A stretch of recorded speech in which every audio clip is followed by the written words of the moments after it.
All right, this is day 3 of the walkthrough videos for our fiscal policy unit plan. And so day 1, we covered where does the government get its money? Day 2, we covered how does the government spend its money? Just sort of going over the basics of the government's budget, taxes and spending. Day 3, now we're going to get into actual fiscal policy. And so for the bell ringer, just to motivate the discussion, just to see where students are at, just ask them, all right, the economy's not doing so well. What do you think the government should do? Just assume this is, a scenario. And I think most of them will say, oh, the government should, try to help out, try to, spend some money.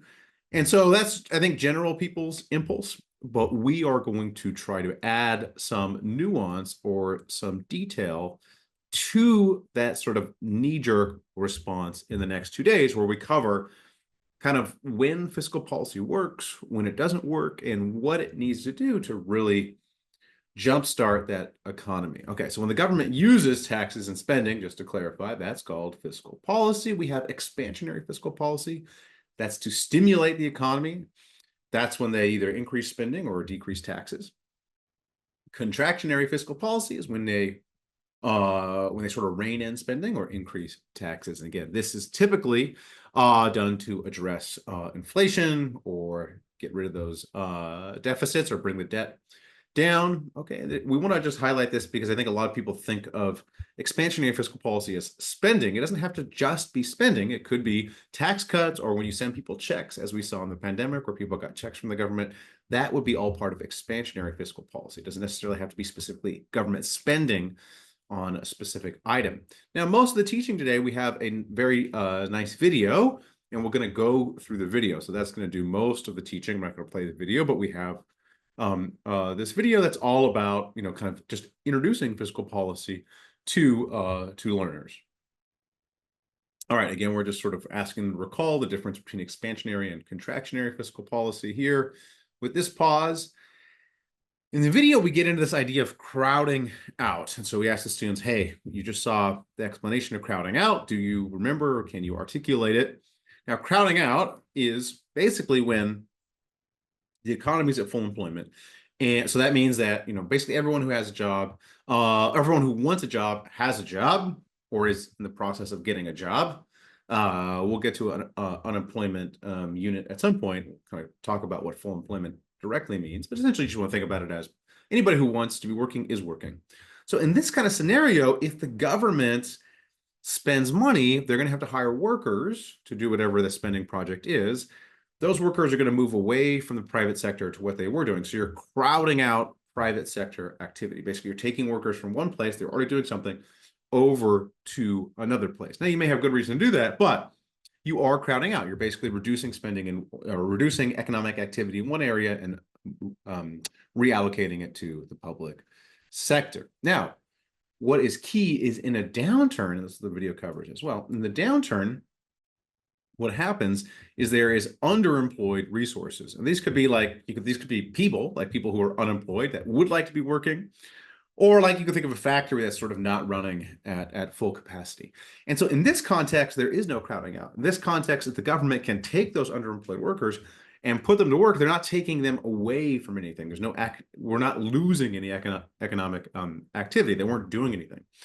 And so during a downturn, the government might not crowd out private economic activity because they're simply, utilizing underemployed resources. Okay, so let's go through a simple example. So imagine we just got just a very simple example. We got 4 people who live in a town. There's the government, the mayor, there's somebody who makes our clothes, there's somebody who makes our houses, and then there's somebody responsible for the food.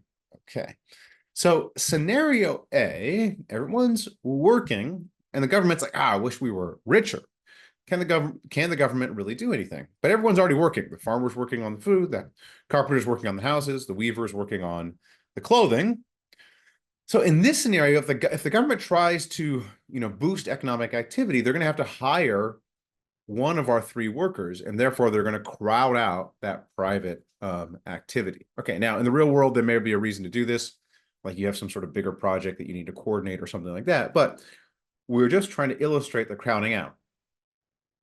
If everybody's working and the government wants to do a project, they're going to have to take away somebody from what they are doing. Okay. And so we're going to have less clothes or less food or less houses as the government takes the workers away to focus on whatever project they want. Okay.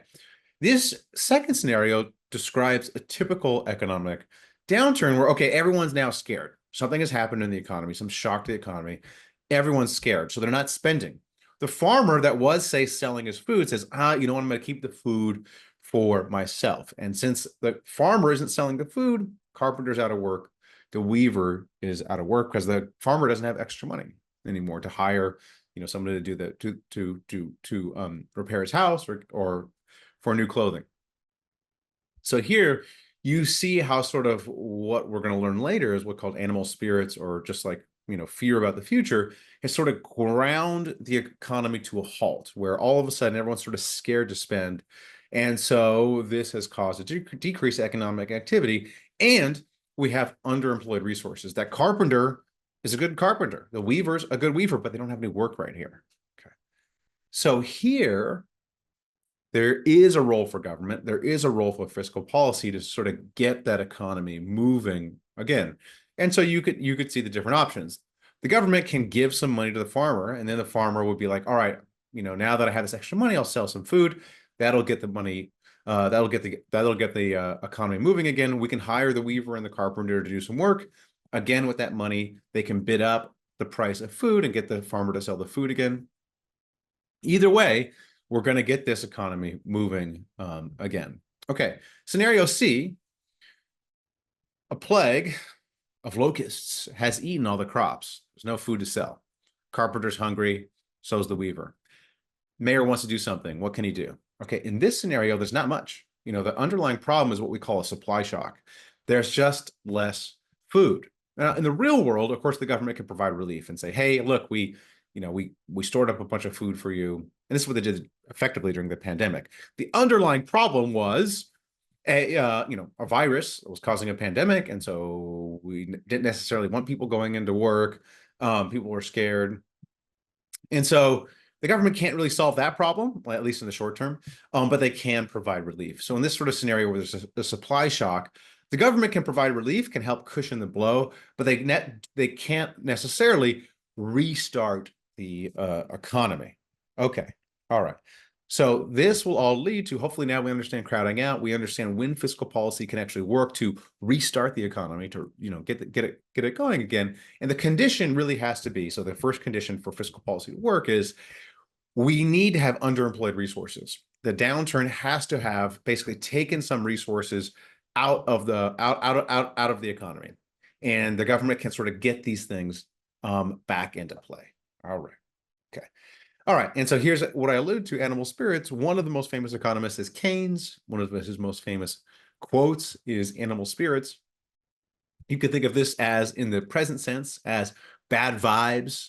And so, this is not necessarily rational. People can get a contagion can happen where all of a sudden we're all scared, we're all worried about the future, and that can lock the economy up. And the government can step in and say, no, we'll get things moving again. We'll hire people to do stuff, and that can sort of re-jump the economy. All right, so we sort of covered that there. Oh, and we have a nice sticker at MRU. We always have these econ stickers. So here's our animal spirits sticker. Okay, and so for the last part of this, so this is mostly just teaching. Hey, we got a video. Let's go through this sort of play example of our small town with 4 people. And so for our activity today, we're actually going to go through some real world examples and see if the students think that the fiscal policy could help. So the 2008 financial crisis, because we had this sort of crisis in the banking system, consumers were fearful. There's a climate of uncertainty. Can fiscal policy work?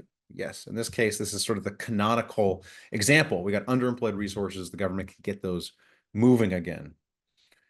Gas prices going up in the 1970s. There's these wars in the Middle East. I should note that the scenario is actually very different now, where the U.S. produces a lot of its own energy. And so we're not necessarily as dependent as we were in the 1970s on foreign oil. But in the 1970s, there's a war in the Middle East and gas prices rise. What can the government do? In this scenario, not much. The underlying issue is sort of outside the scope of government control. There's this global supply shock on oil. And so they can provide relief, but they're not going to be able to get the economy moving again. Okay, late 2010s, growth is sluggish. So growth was sluggish throughout the 2010s, meaning that GDP growth is below where it was previously. But at the same time, we have very low unemployment. So what can the government do here to sort of jumpstart growth? Again, the answer is not much. We're pretty much at full employment, so any spending is going to crowd out private economic activity. All right. So at the beginning of the class, for the exit ticket, we say, look, at the beginning of class, we talked about what the government should do in a downturn. How would they adjust their answer? So hopefully we've provided some nuance where, okay, if there's a downturn, what the government needs to do, I guess the government can spend to help if it is a demand shock, if there are underemployed resources, and they should target their spending at the underemployed resources. If it's a supply shock, they could provide relief, but they can't necessarily get things going. If the economy is at full employment and growth is sluggish, they may actually do harm by crowding out private economic activity. So hopefully we've added some nuance here to their answer. Okay, so please get our free fiscal policy unit. Get it if you haven't got it already. And also you can click through to the next video, our final video for fiscal policy, which is day 4 of the limits of fiscal policy.